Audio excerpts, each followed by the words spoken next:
ॐ भूर्भुवस्सुः तत्सवितुर्वरेण्यं भर्गो देवस्य धीमहि धियो यो न प्रचोदयात्। ॐ त्र्यम्बकं यजामहे सुगन्धि पुष्टिवर्धनम् उर्वारुकमिव बन्धनात् मृत्युर्मुक्षीयमामृतात्। कृष्णाय वासुदेवाय देवकीनन्दनाय च अशेष क्लेशनाशाय गोविन्दाय नमो नमः। हे कृष्ण करुणा सिन्धो दीनबन्धु जगत्पते गोपेश गोपिकाकान्त राधाकान्त नमस्तुते। तप्त कंचन गौरंगी राधे वृंदावनेश्वरी वृषभानुसुते देवी प्रणामामि हरिप्रिये। ओम नमो वासुदेवाय ओम नमो भगवताय।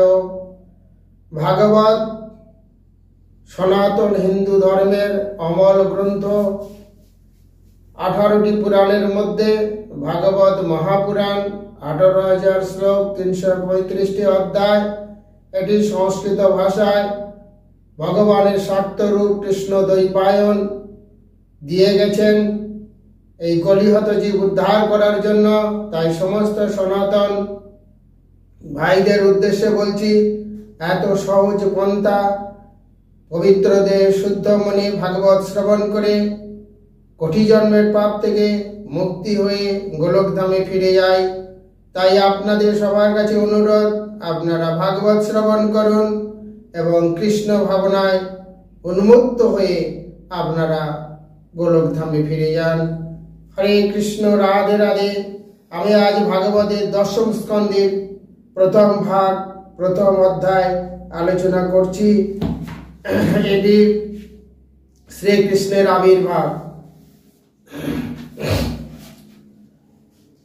কথিত বংশ বিস্তার ভবতা সম সূর্যয় রাগাং চ ভয় বংশানং চরিতং পরদমধূতম। মহারাজ পরীক্ষিত বললেন, হে প্রভু, আপনি ইতিপূর্বেই চন্দ্র এবং সূর্য বংশের রাজাদের অত্যন্ত মহান ও বিস্ময়জনক চরিত্র বিস্তারিতভাবে বর্ণনা করেছেন। পরীক্ষিত মহারাজ সুখদেব গোস্বামীকে বললেন, যদশ্চ ধর্মশীলস্য নিতরং মুনিসত্তম তত্রাং সে নব তীর্ণস্য বিষ্ণু বীর্যানি সংশয়। হে মুনিশ্রেষ্ঠ, আপনি অত্যন্ত পুণ্যবান এবং ধর্মনিষ্ঠ যদুবংশের বর্ণনা করেছেন। এখন সেই যদুবংশের বলদেব সহ অবতীর্ণ ভগবান শ্রী বিষ্ণু ও শ্রীকৃষ্ণের অদ্ভুত মহিমান্বিত লীলাসমূহ আমার কাছে বর্ণনা করো। সুখদেব গোস্বামীকে বলছেন, পরীক্ষিত মহারাজ, যে যদুবংশে কৃষ্ণ এবং বলরাম এসেছিলেন তাদের লীলা আপনি আমার কাছে বর্ণনা করুন। আমি শুনতে খুবই ইচ্ছা প্রকাশ করছি। অবতীর্চ যদবংশে ভগবান ভূত ভাবনা কৃতবান জানি বিশ্বাত্মাতানি নোপদ বিস্তরাত। বিশ্বমাত্মা জগত কারণ ভগবান শ্রীকৃষ্ণ যদুবংশে অবতীর্ণ হয়ে যে যে লীলা প্রকাশ করেছিলেন সেই লীলা ও চরিতাবলী আমার কাছে আপনি বর্ণনা করুন। নিবৃতর্জয় রূপ গীয়মানদা ভবৌজ ধচ্ছত্র মনয় ভীরমত কয়ুত্তম শ্লোক গুণানুবাদত ও মানবিরচ্যেত বিনা পশুজ্ঞাত। ভগবানের মহিমা কীর্তন শ্রৌত পরম্পরায় সাধিত হয়, অর্থাৎ শ্রী গুরুর মুখপাত্র থেকে শিষ্য শ্রবণের দ্বারা তার হৃদয়ঙ্গম করেন। এই কীর্তনের আনন্দ তারাই আস্বাদন করতে পারে যারা অলিক এবং ক্ষণস্থায়ী জড় জগতের বিষয়ে আলোচনা আগ্রহীশীল নন। ভগবান মহিমা কীর্তন সংসার বন্ধনে আবদ্ধ বদ্ধ জীবের ভবরোগের মহা ঔষধ। অতএব পশুঘাতী অথবা আত্মঘাতী ব্যতীত কে ভগবানের এই মহিমা কীর্তন শ্রবণ না করে? ভগবানের এই মহিমা তারাই শ্রবণ করতে পারে যারা এই জড় জগতে কোনটি নিত্য এবং কোনটি অনিত্য বোঝে। ধন দৌল অর্থ টাকা পয়সা ঘর বাড়ি আত্মীয় স্বজন পরিবার বর্গ পুত্র স্ত্রী সবকিছু অনিত্য, ভগবান নিত্য। তাই এটি যারা বোঝে তারাই কেবলমাত্র এই ভগবানের লীলা অর্থাৎ এই ভাগবত শ্রবণ করতে পারবেন। তাই সংসার বন্ধনে যারা আবদ্ধ জীব তারা কোনোদিনই এই ভাগবত শ্রবণ করার মনোবৃত্তি জন্মাবে না। অথবা যারা পশুঘাতী, যারা পশু হত্যা করে এবং যারা আত্মঘাতী, তারাও কিন্তু এই ভগবানের এই লীলা শ্রবণ করতে পারবে না। এ কথা পরীক্ষিত মহারাজ সুখদেব গোস্বামীকে বললেন। পিতামহ মে সমহেম রঞ্জয়ী দ্রেবব্রত দৈরত থিতিস্ত মঙ্গলাই দুরাত্তায়ং কৌরব সৈন্য সাগরং কৃত্তাতরণ বৎসপদং সযত প্রহ্লা প্রণৌস্ত্র বিপ্লষ্ট মিদং মদঙ্গ সন্তান বীজং কুরু পাণ্ডব নাম যোগাপ কুক্ষিগত আত্মচক্র মাতুশ্চ মেজ শরণং গতায় বীর্যানি তস্য কিল দেহ ভাজা মন্তর বহি পুরুষ কালরূপৈ প্রযচ্ছত মৃত্যু মুতমূতং চ মায়া মনুষ্যস্য বদস্য বিদ্যন। শ্রীকৃষ্ণের চরণ কমল রূপী নৌকায় আশ্রয় করে আমার পিতামহ অর্জুন আদি কুরুক্ষেত্র যুদ্ধে দেবী বিজয়ী অতিথিগণ বিশ্বাদিরূপ তিমিঙ্গিলং সংকুল কৌরব সেনাবাহিনী সমুদ্রকে ভগবানের কৃপায় গোষ্পদের মধ্যে অবলীলাক্রমে উত্তীর্ণ হয়েছিলেন। শ্রীকৃষ্ণের চরণে পড়ে এই ভবনৌকার আশ্রয় থেকে তারা ভগবানের চরণে পড়ে আমার পিতামহ অর্জুন ও সবাই বিশাল সমুদ্র, কিন্তু গরুর পা যেটুকু লাগে সেইটুকুর মতো সেই বিশাল সমুদ্র ভব সমুদ্র তারা পার হয়ে গেছিলেন। আমার মা শ্রীকৃষ্ণের পাদপদ্মের শরণ গ্রহণ করেছিলেন বলে ভগবান সুদর্শন চক্র হস্তে গর্ভে প্রবেশ করে অশ্বত্থামার ব্রহ্মাস্ত্র নষ্ট করেছিলেন। কুরু এবং পাণ্ডবদের শেষ বংশধর আমার এই শরীর রক্ষা করেছিলেন ভগবান। ভগবান শ্রীকৃষ্ণ সমস্ত জীবের অন্তর এবং বাইরে শাশ্বত কাল রূপে অর্থাৎ পরমাত্মা রূপে এবং বিরাট রূপে তার শক্তির আধার প্রকাশ হয়ে সকলকে নিষ্ঠুর মৃত্যুরূপ অথবা জীবন রূপে তিনি মুক্তি প্রদান করেন। দয়া করে সেই ভগবানের দিব্য চরিতাবলী আপনি বর্ণনা করুন। রোহিণ্যস্তানয় প্রক্ত রাম সংকর্ষণস্তায়া দেবক্য গর্ভ সম্বন্ধ কুত দেহান্তরং বীণা। হে সুখদেব গোস্বামী, আপনি পূর্বে বলেছেন যে দ্বিতীয় চতুর্ভুজের সংকর্ষণ রোহিণীর পুত্র বলরামের আবির্ভূত হয়েছিল। বলরামের দেহান্তর না হলে তার পক্ষে প্রথমে দেবকীর গর্ভে এবং তারপরে রোহিণীর গর্ভে অবস্থান কিভাবে সম্ভব হয়েছিল, দয়া করে সেই কথা বর্ণনা করো। পরীক্ষিত মহারাজ বলছেন, সংকর্ষণ বলরাম কিভাবে দেবকীর গর্ভে আবার স্থানান্তরিত করে রোহিণীর গর্ভে গিয়েছিল সেটাও তুমি আমাকে বলো। কুষ্মান্নু মুকুন্দ ভগবান পিতু গৃহাদ ব্রজঙ্গত কাবাসং জ্ঞাতিবি সার্থং কৃতবান সততাঙ্গপতি। ভগবান শ্রীকৃষ্ণ কেন তার পিতা বাসুদেবের গৃহ থেকে বৃন্দাবনে নন্দ মহারাজের গৃহে নিজেকে স্থানান্তরিত করেছিলেন? যাদবেশ্বর ভগবান তার আত্মীয় স্বজনদের সঙ্গে বৃন্দাবনে কোথায় অবস্থান করেছিলেন সেটিও আপনি আমাকে বলো। ব্রজে বাসনাকি ইমরকন মধুজয়ং চ কেশব ভাতরং চাবধিতং কংসন মাতুরুদ্ধাত দারণম। শ্রীকৃষ্ণ বৃন্দাবন এবং মথুরা উভয় স্থানে বাস করেছিলেন। তিনি সেখানে কি করেছিলেন? তিনি কেন তার মাতুর বংশকে বধ করেছিলেন? এই প্রকার স্বজন বধ যদিও শাস্ত্র অনুমোদিত নয়, তবু তিনি হত্যা করেছিলেন কেন সে কথা আপনি আমাকে বলুন। দেহাঙ্গ মনুষ্যমস্মৃত্য কদিবর্ষাণি বিষ্ণুভি যদুর্পুচ্ছাং সাহাবাৎসি তপত্ন কত্ত ভবন প্রভু। ভগবান শ্রীকৃষ্ণ শরীর জড় নয়, তবুও তিনি মনুষ্য রূপে আবির্ভূত হলেন কেন? তিনি কত বছর বিষ্ণুদের সঙ্গে ছিলেন? তার কত পত্নী ছিল? তিনি কত বছর দ্বারকায় বাস করেছিলেন? এই রকম ভাবে পরীক্ষিত মহারাজ বহু প্রশ্ন সুখদেব গোস্বামীকে করছেন। এ তদন্নচ্চ সর্বং মে মুনে কৃষ্ণ বীচে তিষ্ঠিতম ভক্তর্ময় সর্বক শ্রদ্ধানায় বিস্তৃতম। হে মহর্ষি, আপনি শ্রীকৃষ্ণের বিষয়ে সবকিছু জানেন, দয়া করে আপনি সে সম্বন্ধে আমি প্রশ্ন করছি এবং প্রশ্ন করিনি যা সবিস্তারে সেই সব কথা আপনি আমাকে বর্ণনা করুন, আমি শুনতে চাই। কারণ তার প্রতি আমার পূর্ণ বিশ্বাস রয়েছে এবং সেই বিষয়ে শ্রবণ করলে যে আমি মুক্তি পাবো সেটা আমার পূর্ণ বিশ্বাস আছে।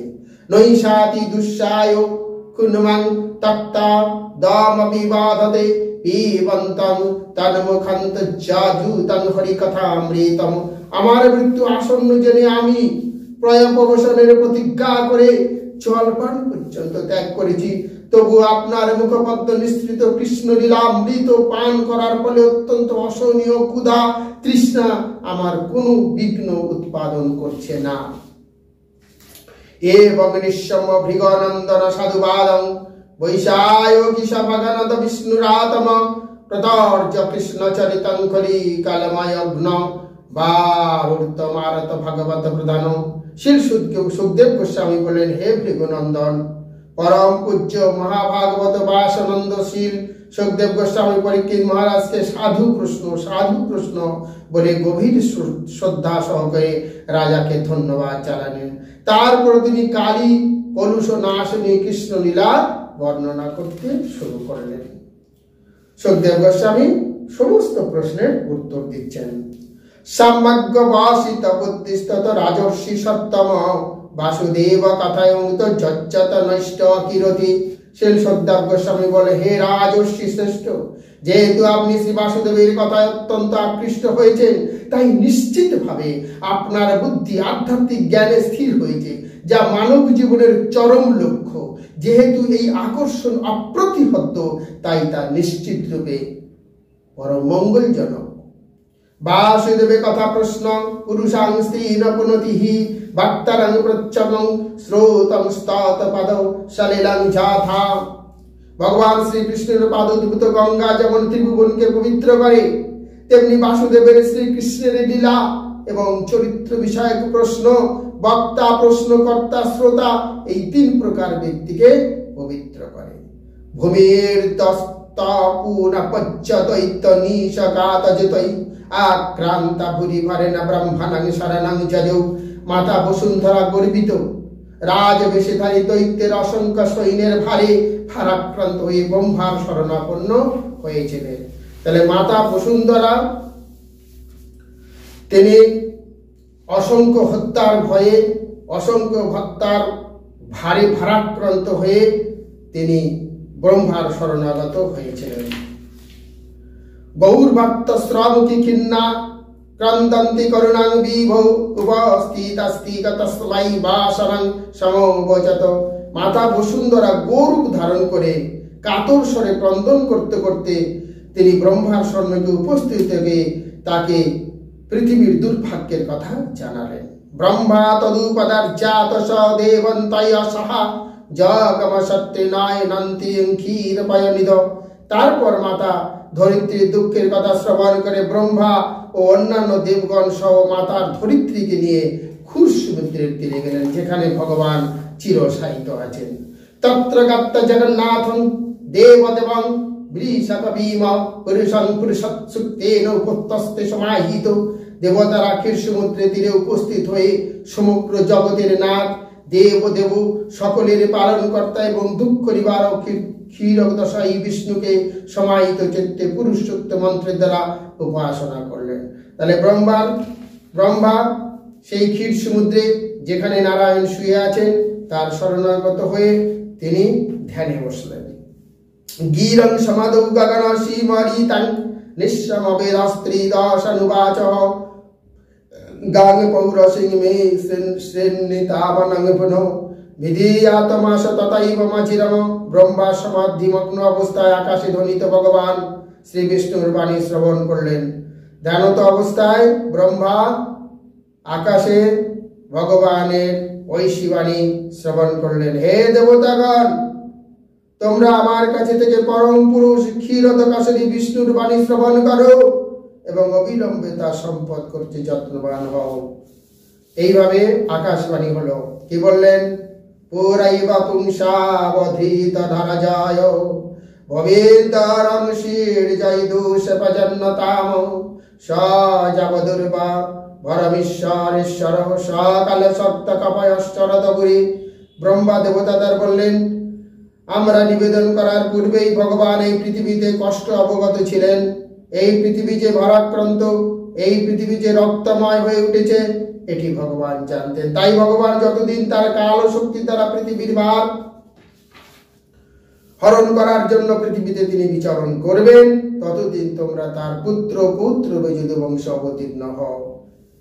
ভগবান ঐশীবাণী করলেন ব্রহ্মাকে যে তোমরা যাও, যদুবংশে অবস্থান করো, আমি সেখানে জন্মগ্রহণ করব পুত্ররূপে। বাসুদেব গৃহ সাক্ষাৎ ভগবান পুরুষ পর জনিষ্যাতে তৎ প্রিয়ার্থং সম্ভবন্ত সুরস্ত্রিয়। সর্বশক্তিমান ভগবান শ্রীকৃষ্ণ স্বয়ং বসুদেবের পুত্ররূপে আবির্ভূত হবেন। অতএব দেবপুত্রীগণ তার প্রসন্নতা বিধানের জন্য সেখানে আবির্ভূত হবেন। বাসুদেব কালান্ত সহস্র বদন সারাট অগ্রত ভবিতা দেব হরে প্রিয় চিকিৎসায়া। শ্রীকৃষ্ণের প্রথম অংশ সংকর্ষণ বা অনন্ত। তিনি এই জড়জগতের সমস্ত অবতারের আদি উৎস। শ্রীকৃষ্ণের আবির্ভার পূর্বে এই মূল সংকর্ষণ ভগবান শ্রীকৃষ্ণের সেবা করার জন্য বলদেব রূপে আবির্ভূত হবেন। বিশ্বর মায়া ভগবতী জয়া সন্ময়ী তং জগত আদিষ্ট প্রভুনাংশেন কার্যার্থে সম্ভবিষ্যতি। ভগবানের এই সমকক্ষ বিষ্ণুমায়া, ভগবানের শক্তি ভগবান শ্রীকৃষ্ণ সহ আবির্ভূত হবেন। এই শক্তি বিভিন্নভাবে কার্য করে জড় এবং চেতনা উভয় জগৎকে মোহিত করবেন। তার প্রভুর আদেশ তিনি ভগবানের কার্য সম্পাদন করার জন্য তার বিভিন্ন শক্তি সহ তিনি আবির্ভূত হবেন। ইত্যাদি শ্যামরগণ প্রজাপতি বিভুর্ভু আশ্বাস্য চ মিহং গিরিপি সদম পরমং জয়। শের সুখদেব গোস্বামী বললেন, দেবতাদের এইভাবে উপদেশ দিয়ে এবং মাতা বসুন্ধরাকে আশ্বাস প্রদান করে পরম শক্তিমান এবং প্রজাপতিদের প্রতি ব্রহ্মা তার ধাম ব্রহ্মলোকে প্রত্যাবর্তন করেছিলেন। সুরেশন যদুপতির্ত মথুরা বাবাসন পুরী মথুরাঞ্জোরসনাংশ বিষায় নবভুজে পুরা। পুরাকালে যদুপতি সুরসেন মথুরা নগরীতে বাস করে মথুরা এবং সুরসেন নামক দেশসমূহ উপভোগ করেছিলেন। পুরাকালে যদুপতি সুরসেন মথুরা নগরীতে বাস করে মথুরা নামক দেশবাসীকে তিনি উপভোগ করেছিলেন। রাজধানী তত সাভূত সর্ব যাদব বুধ বাজম মথুরা ভগবান যত্র নিত্যং সন্নিহিত হরি। সেই সময় থেকে মথুরা নগরী সমস্ত যদুবংশীয় রাজাদের রাজধানী হয়েছিল। সেই নগরী এবং দেশ মথুরা শ্রীকৃষ্ণের সঙ্গে অত্যন্ত ঘনিষ্ঠভাবে সম্পর্কিত, কারণ ভগবান শ্রীকৃষ্ণ সেখানে নিত্য বিরাজমান। তস্যান্তু করি চির জয়রি বসুদেবকৃত সয় দেবকং সূর্যায়ং সপ্তং প্রয়াণে রত মারয়ত। কিছুকাল পূর্বে দেববংশীয় বসুদেব দেবকীকে বিবাহ করে তার নববিবাহিত পত্নী সহ গৃহে প্রত্যাবর্তন করার জন্য রথে আরোহণ করলেন। তাহলে কিছুকাল পূর্বে বসুদেব কংসের বোন সুরসেনের কন্যা দেবকীকে বিবাহ করে রথে করে আসছেন। উগ্রসেন পুত কংস সুত প্রিয় চিকর্জিয়া রশ্মিন হায়ন জাগ্র ঋক্ষৌরাতসবৃত। রাজা উগ্রসেনের পুত্র কংস তার ভগ্নী দেবকীকে বিবাহের অবসরে প্রসন্নতা বিধানের জন্য শত শত স্বর্ণময় রথ দ্বারা পরিবৃত হয়ে তার রথের সারথি রূপে অশ্বগমনে রশ্মি গ্রহণ করলেন। অর্থাৎ কংস তার বোনের বিবাহ যজ্ঞ বা বিবাহ সম্পাদন হওয়ার পরে বোন ও ভগ্নিপতিকে নিয়ে রথে চড়িয়ে রথের রশি দড়ি হাতে করে নিয়ে তিনি রথ চালিয়ে চলেছেন। চতুষ্শতং পরিবাহং গজনং হে মমালিয়া নম আশ্রনামজিতং শরদং রতনং চ ত্রিশতশতমং দাসিনং সুকুমারিণং দেশত সমলঙ্কৃত দুত্রেহ দেবক প্রদাদ জানে দুহি ত্রিবৎসল। দেবকীর পিতা রাজা তার কন্যাকে অত্যন্ত ভালোবাসতেন। তাই তার কন্যা এবং জামাতা যখন তার গৃহ থেকে চলে যাচ্ছিল, তখন তিনি যৌতুক স্বরূপ তার কন্যাকে স্বর্ণমালায় বিভূষিত 400 হস্তি, 10,000 ঘোড়া, 1800 রথ এবং বিবিধ অলঙ্কারে বিভূষিত করে সুন্দরী যুবতী দাসী ও দুখানা দিয়ে তিনি পাঠাচ্ছিলেন। শঙ্খ তুর্য মৃদাঙ্গশ্চ নেদুন্তন্ত ভয় সমান প্রায়ণ পক্রম তত বরবদ্ধ সুমঙ্গল। হে বৎস পরীক্ষিত, বর এবং বধূ যখন যাত্রার জন্য প্রস্তুত হয়েছিলেন তখন তাদের যাত্রার শুভ কামনা করে শঙ্খ, তুর্য, মৃদঙ্গ, দুন্দুবি, যুগপৎ নিনাদ বেজে উঠেছিল। পথি প্রগ্রাহীনং কস্যমাবশ্য শরীরবাক আশস্তমষ্টম গর্ভন্ত জাং বহুশে অবুধ। কংস যখন অশ্বের রজ্জু গ্রহণ করে রথ চালনা করে নিয়ে যাচ্ছিলেন তখন পথের মধ্যে তাকে সম্বোধন করে একটি দৈববাণী হয়েছিল, ওরে মূর্খ, তুই যাকে বহন করে নিয়ে যাচ্ছিস তার অষ্টম সন্তান তোকে হত্যা করবে। এ তত্ত্ব সকাল জানান কুল পাংশন ভগিনাং হস্ত মারত খড়গা পানি কচয় গ্রহিত। কংস ছিল অত্যন্ত ক্রূরমতি ও পাপী এবং তাই সে ছিল ভোজকুলের কলঙ্ক। সেই দৈববাণী শ্রবণ করে সে তার বাম হস্তে তার ভগ্নির কেশ অর্থাৎ চুল ধারণ করে ডান হাতে তার খড়গ উত্তোলন করে তার মস্তক ছেদন করতে অধ্যত হল, মাথাটা কাটবো বলে।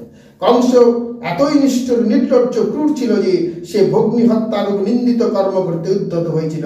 শ্রীকৃষ্ণের পিতা হয় মহাসৌভাগ্য অর্জনকারী বসুদেব তাকে সান্ত্বনা দেওয়ার জন্য এই কথাগুলি তখন বলেছিলেন। বসুদেব বললেন, হে কংস, তুমি ভোজবংশের গৌরব এবং মহান বীরেরা তোমার গুণাবলীর প্রশংসা করেন। তোমার মতো একজন গুণবান ব্যক্তি কিভাবে বিবাহ উৎসব আসরে তার ভগ্নী এবং অবলা স্ত্রীকে হত্যা করতে পারে? হে মহাবীর, যার জন্ম হয়েছে তার তো মৃত্যু হবে, আজ হোক বা কাল হোক। 21 দেহধারী জীবের মৃত্যু তো অবশ্যম্ভাবী। বর্তমান শরীর পঞ্চতত্ত্ব প্রাপ্ত হলে অর্থাৎ মাটি, জল, আগুন, বায়ু এবং আকাশে লীন হয়ে গেলে দেহি বা জীব তার কর্মফল অনুসারে বিনা যত্নে আরেকটি দেহ প্রাপ্ত হয়, পরবর্তী প্রাপ্ত হয় সেই বর্তমান শরীর ত্যাগ করে। এখানেই ভাগবত গীতার একটি জ্ঞানযোগে উল্লেখ আছে। ভগবান অর্জুন ভগবানকে জিজ্ঞেস করছে, অপরং ভবত জন্ম পরং জন্ম বিবর্ষত কথা মেতত বিজানিয়ং তবত প্রাপ্তবাণী। ভগবান বলছেন, বহুনিমি ব্যতীতানি জন্মানি তব চার্জন তান্ন হং বেদ সর্বারি নতং ব্যথি পরস্ত। অর্জুন ভগবানকে প্রশ্ন করছে, তুমি তো আমার থেকে কদিনের বড়, তুমি সূর্যকে জ্ঞানযোগ্য উপদেশ দিয়েছ। ভগবান বলছে, বহুনিমি ব্যতীতানি অর্থাৎ বহুবার আমরা জন্মাচ্ছি, কখনো ধনী, কখনো গরিব, কখনো সুন্দর, কখনো কুৎসিত, কখনো বুদ্ধিমান, কখনো জড় বুদ্ধি, কখনো উচ্চকুল, কখনো নিচুকুল, কখনো বা বিভিন্ন পশু জমিজাত হচ্ছে। এটা আমাদের কর্মফল অনুসারে আমাদের জন্মগ্রহণ করতে হয়। বজ্রাংশ তিষ্ঠন পদৈকান যতৈবিকন গচ্ছতি যথা ত্রেন চলৈকং দেহি কর্মগতিং গাতঃ। মানুষ যেমন পথ চলার সময় এক পা মাটি থেকে তারপর অন্য পা উত্তোলন করে, অথবা কীট যেমন এক তৃণ আশ্রয় গ্রহণ পূর্বাশ্রিত তৃণ ত্যাগ করে, তেমনি বদ্ধজীব এক দেহ গ্রহণ করে তার পরবর্তী দেহ ত্যাগ করে। আমরা কখনো দুটো পা শূন্যে রাখতে পারি না। একটা পা মাটিতে থাকে, একটা পা উঁচুতে থাকে, আবার সেই পাটা মাটিতে থাকে আর একটা পা উঁচু করে থাকে। আবার কোনো ফড়িং বা কোনো কীট পতঙ্গ এক ঘাসের মাথায় থাকে, লাফিয়ে আর একটা ঘাসের মধ্যে যায়। তেমনিভাবে এই দেহ ত্যাগ করলে আবার নতুন দেহ, আবার নতুন দেহ, আবার নতুন দেহ, এইভাবে আমরা জন্মান্তর চলেছি, জীব থেকে জীব দেহান্তর রূপে। স্বপ্নে যথা পশ্চাদি দেহামি ত্রাসং মনোরাতনভিনিষ্টি চেতন দৃষ্টা শ্রুতব্যং মনঃসনচিতন্তায় প্রপদ্যতে তদ কিমপি হাপশ্রেতি। কোন পরিস্থিতি দর্শন করে অথবা সেই সম্বন্ধে শ্রবণ করে মানুষ যেমন সেই পরিস্থিতি চিন্তা করে এবং অনুমান করে এবং তার বর্তমান শরীরের কথা বিবেচনা না করে সে অভ্যস্ত বশীভূত হয়ে পড়ে। অনুরূপভাবে মনের দ্বারা প্রভাবিত সে রাত্রে বিভিন্ন পরিস্থিতিতে বিভিন্ন দেহ অবস্থান করার স্বপ্ন দেখে, তার বর্তমান স্মৃতি বিস্তৃত হয়। তেমনি জীবও তার বর্তমান শরীর ত্যাগ করে আর একটা শরীর গ্রহণ করে। মানুষ যখন ঘুমিয়ে পড়ে, রাজা মহারাজা উড়ে যাচ্ছে, কখনো বা সমুদ্রের তলায় বিভিন্ন স্বপ্ন দেখে, কিন্তু ঘুম থেকে উঠে দেখে সে বিছানায় শুয়ে আছে। তেমনি ভাবে এই জীবনে আমরা জন্মগ্রহণ করে সংসার করছি, সংসারের মধ্যে আমরা নানান রকমের স্বপ্ন দেখতে থাকি, অনেক কিছু ভাবি, কিন্তু মৃত্যুর পরে সব লীন হয়ে যায়। আবার আমাদের জন্ম হয় যেমন কর্ম অনুসারে, তেমন কখনো বা কোটিপতির ঘরে, কখনো বা ভিখারির ঘরে। যেমন আমাদের কর্ম তেমন আমাদের জন্ম হয়। যত যত ধাবতি দৈব চাতি তন্মন বিকল্পনামাপ পঞ্চসু গুণেষু মায়াচিতসু দেহস্যৌ প্রাপদ্যমনসৌ তেন জায়তে। মৃত্যুকালে সকাম কর্মে লিপ্ত মনের চিন্তা, অনুভূতি, ইচ্ছা অনুসারে জীব এক বিশেষ শরীর প্রাপ্ত হয়। মানুষ মৃত্যুকালে যে যে চিন্তা করে মরে মানুষ কিন্তু সেই দেহ প্রাপ্ত হয়। মনের বৃত্তি অনুসারে দেহ গঠিত হয়। মনের চঞ্চলতার ফলে দেহের পরিবর্তন হয়, কারণ তা না হলে আত্মা তার চিন্ময় শরীর অবস্থান করত। যে দীক্ষাদৈবাদবত্ত পার্থিবেদস্কঃ দ সমীরবে গরগতনং বিভাত্তাবে এবং সময়রচিতস্যৈ পুমন গুণেষু রাগানুগত বিমোহতি। সূর্য, চন্দ্র, নক্ষত্র আদি জ্যোতিষ্ক যখন জল অথবা তীর, তৈল আদি তরল পদার্থে প্রতিবিম্বিত হয়, তখন বাহুবেগে জড়িত কম্পনের ফলে তাদের বিভিন্ন প্রকার প্রতিভাত হয়, কখনো গোল, কখনো দীর্ঘ ইত্যাদি। তেমনি জীবাত্মা যখন জড় বিষয়ে চিন্তামগ্ন থাকে, তখন অজ্ঞানের ফলে বিভিন্ন রূপকে সে তার প্রকৃত পরিচয় বলে মনে করে। যখন বিশাল জলরাশির উপরে হাওয়া বয়ে যায়, সেই জলরাশির উপরে বিভিন্ন ধরনের চিত্র ভেসে ওঠে, কখনো গোল, কখনো লম্বা, কখনো ঢেউ খেলানো। তেমনি ভাবে মানুষ যতক্ষণ এই সংসারের মধ্যে থাকে বিভিন্ন রকমের চিন্তা করে, কিন্তু সেই চিন্তা কেবলমাত্র ক্ষণস্থায়ী। এই বিভিন্ন প্রকৃতির মধ্যে আমরা জড়া প্রকৃতির গুণের দ্বারা আশ্রিত হয়ে আমরা বিভিন্ন রকমের স্বপ্ন দেখি, কিন্তু সেই স্বপ্ন নিমেষে শেষ হয়ে যায়, মৃত্যু হয়, আবার জন্ম হয় কর্ম অনুসারে। তাই আমরা কখনো কোটিপতি, কখনো ভিখারি, কখনো বা অতি উচ্চ বুদ্ধি সম্পন্ন, কোনো জড়বুদ্ধি। তস্মান্ন কস্যচিদ দ্রৌহমাচরত তদাবিদ আত্মন ক্ষেমমর্চন্ন দুগ্ধৈবৈ পরতভয়ম। অতএব হিংসাত্মক পাপ কর্ম যখন পরবর্তী জীবনে ক্লেশজনক দেহের কারণ, তাহলে মানুষ কেন অসৎ কর্ম আচরণ করবে? অতএব যারা ভাগবত শ্রবণ করছেন, হিংসাত্মক পাপ কর্ম যখন পরবর্তী জীবনের ক্লেশ আনবে, কষ্ট আনবে, তাহলে কেন আমি এই জীবনে খারাপ কাজ করব নিজের মঙ্গলের জন্যে? অথবা বিবেচনা করে আমি প্রচুর অর্থ সংগ্রহ করে অনুচিতভাবে আমি কার জন্য রেখে যাব? সে তো আমার নয়, আমার পুত্র তো আমার নয়, তাহলে আমি অহিতুক কেন পাপ কাজ করব? কেন আমি হিংসা করব? তার ফলে এই জীবের পরবর্তী জীবন সর্বদা নিজ প্রবিষ্টে জন্ম হবে এবং জন্মের ফলে আমার অনেক কষ্ট ভোগ করতে হবে। তাই এই জীবনে আমি যেমন কর্ম করব, পরে জীবনে তেমন ফল ভোগ করব। তাই আমি অন্যায়ভাবে কোনো অর্থ উপার্জন করব না, কারণ যার জন্য অর্থ রেখে যাব সে আমার কোনো কাজে লাগবে না। এ শতবানু জালালা কৃপানপত্রিকোপমা হস্তং নারহসে কল্যাণী মীমাংতং দীনবৎসল। এই দীনা বালিকা দেবকী তোমার কন্যা তুল্য স্নেহপাত্রী কনিষ্ঠা ভগ্নী, তুমি দীনবৎসল, অতএব এক বধ করা তোমার যোগ্য নয়, বস্তুত সে তোমার স্নেহের পাত্রী। এই দীনা বালিকা তোমার কন্যা তুল্য স্নেহপাত্রী, তুমি তাকে ভালোবাসছো, কনিষ্ঠ ভগ্নী, কনিষ্ঠ বোন, তুমি তাকে দীনবৎসল, তুমি তাকে রক্ষা করার দায়িত্ব নেবে, তা নয় তুমি তাকে হত্যা করছো। কিন্তু এই হত্যা করে তোমার কি হবে? তোমাদের পাপ হবে এবং তোমার পরবর্তী জীবন আরো খারাপ পরিস্থিতিতে হবে।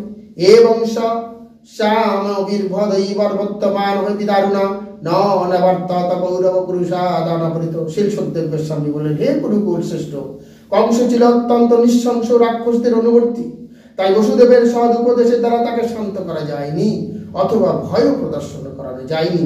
সেই ইহলোক অথবা পরলোক পাপকর্মের ফলাফলের কোনো বিচার করেননি।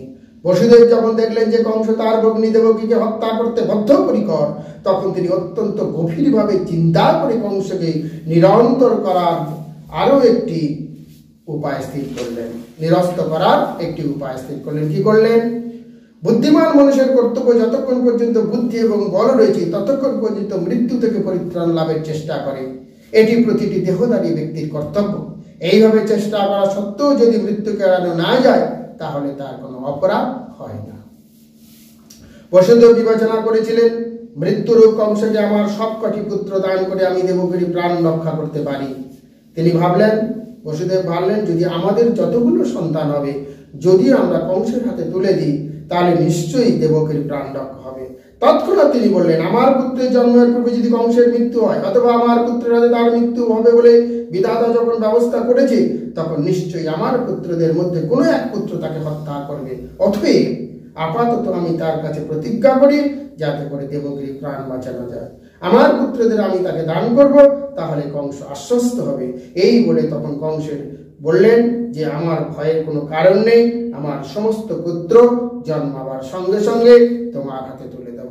অগ্নি যেমন কখনো সমস্ত কাষ্ঠ পরিত্যাগ করে দুঃস্থিত কষ্ট দহন করে, তখন বুঝতে হবে যে তার কারণ হচ্ছে অদৃষ্ট বা দৈব। বনে যখন আগুন লাগে, তখন কাঠ পুড়তে পুড়তে, কাছের কাঠ না পুড়ে দূরের কাঠ যখন পড়ে ঘর করতে করতে যখন কাছের ঘরটি না পড়ে দূরের ঘরে আগুন লাগে তখন ভাবতে হবে সেটা দৈব। তেমনি জীব যখন এক শরীর পরিত্যাগ করে আর এক প্রকার শরীর গ্রহণ করে তখন বুঝতে হবে যে অদৃষ্ট ব্যতীত আর কোনো কারণ নেই। এবং বিমস্রতাং পাপং চাদাবত্তনি দর্শনা পূজায়ামাসবৈ সৌরভূহমানপসরম।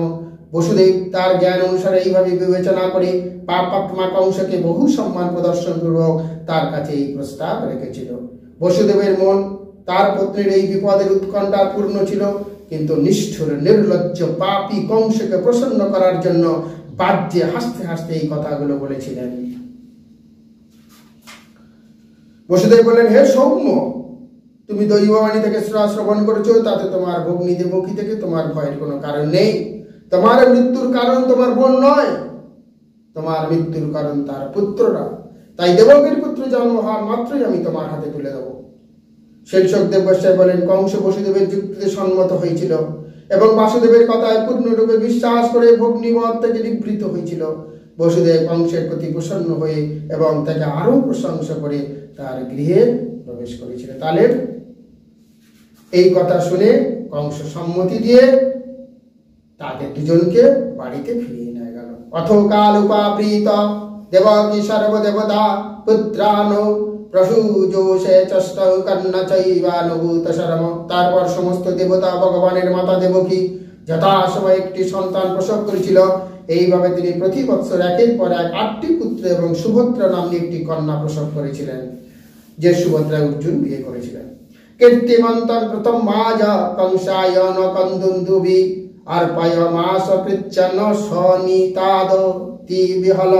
বসুদেব প্রতিজ্ঞা ভঙ্গরূপ অসত্যের ভয় অত্যন্ত ভীত হয়েছিলেন, তাই তিনি কীর্তিমান নামক তার প্রথম পুত্রটি গভীর মনোবেদনা সত্য কংসের হস্তে অর্পণ করেছিল।